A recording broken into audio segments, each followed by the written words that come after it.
but we have a problem. We did not have enough money or product. I'm playing checkers, he's playing chess, I'm 2 steps behind. I'm gonna work for these guys. You know, this is like, okay, this is happening.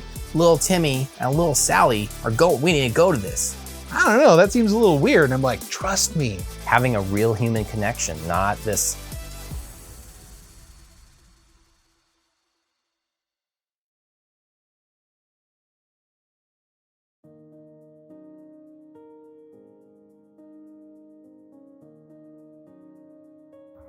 I haven't seen any of this yet, other than the day that we signed the papers. So my excitement level is a 10. Let's do this. Oh man, I can't wait to see like, oh, the walls. Here, I got the door. Thank you. Oh shit. Yeah, Jonah, what's up, man? Damn. One thing I can say right away is, unlike the Eugene location, I'm glad that we didn't paint the walls in here because it takes a lot of work for yellow paint. So this is a little bigger than the Eugene area, isn't it?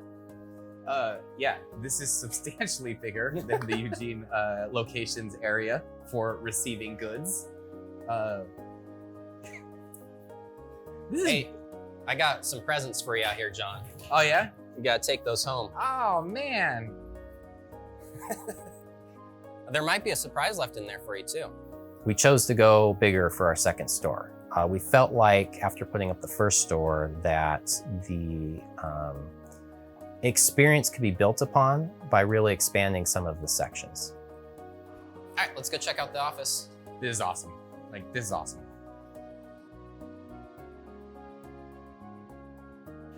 An employee break room, like a real one, not like a closet. Shout out to our Eugene soldiers who sit in the closet. Literal broom closet. This is gonna be nice. This is gonna be nice. Like, you could actually like hold a meeting in here, eat a nice meal, not, you know, have some downtime. The second store is a testing ground. We're gonna see how the second store does. We have a good idea that's gonna succeed at that size, but we're always willing to be adaptable and change. Salem, I hope you're ready for this. I'm like so excited. Just the drive up here was just tough because I'm like, you know, don't speed, kids, drive the speed limit. But I was like, get out of my way, get out of my way.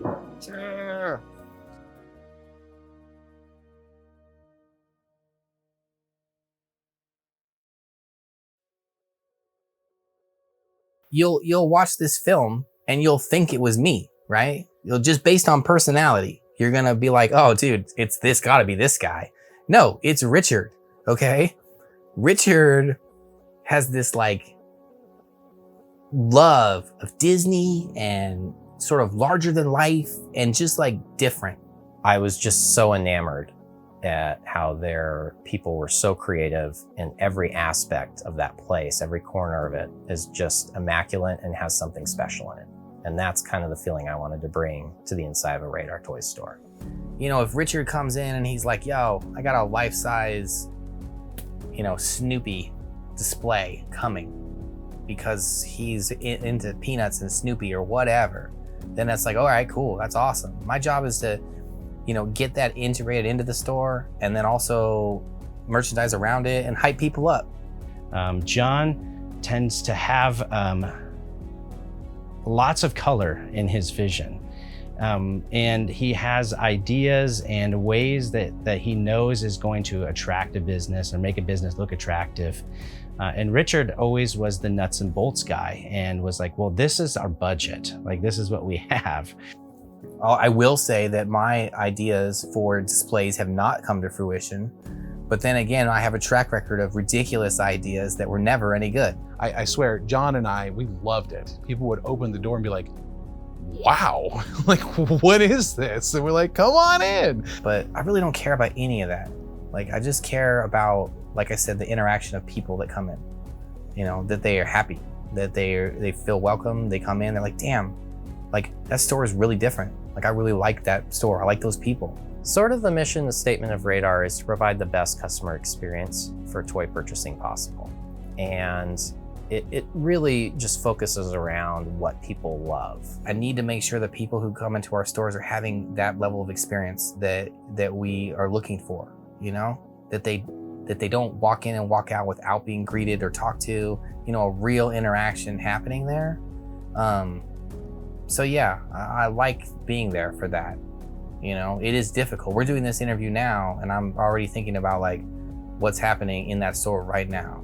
And that involves not only helping people, but also being very real with them, you know, having a real human connection, not this fake personality you might put on to try to help them.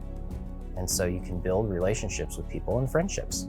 Every time I'm in there, whatever customer's in there is talking to John and having a good time. And I think that makes me feel good because I can see that they love him, because I can see him connecting with everybody else, just like he does with me.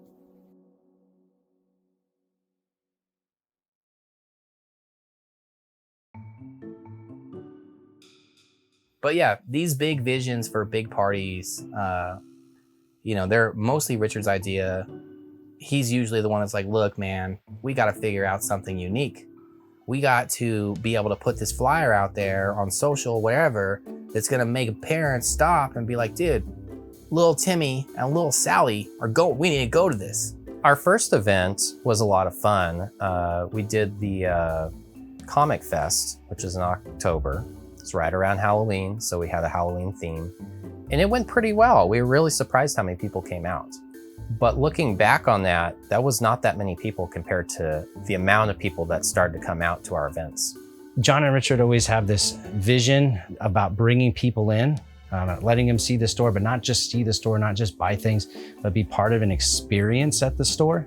Now, there is other people involved for sure. Nick, he gets a ton of credit in these special events for coming up with some of the craziest stuff. One of my claims to fame with the store was I was one of the main organizers for all the events. I loved putting events together. I loved getting the people together. I loved getting the different things there. You know, we're spitballing in the meetings about like what we can do. And he's like, I got a line on an insect and reptile petting zoo. I don't know, that seems a little weird. And I'm like, trust me. Insect and reptile petting zoo. Okay. That was a huge hit. People loved it. And I was like, yeah, sometimes you just got to do the weird stuff. You know, sometimes that's all it takes. People love it. You know, do stuff that people aren't used to. And sure, am I wacky and all over the place and wired up? Yeah, like I get it. If you tell me you want a live llama in the store, do you think I'm not the guy to deliver that and get excited? Yeah, no, live llama. Let's do this. Where can I get one?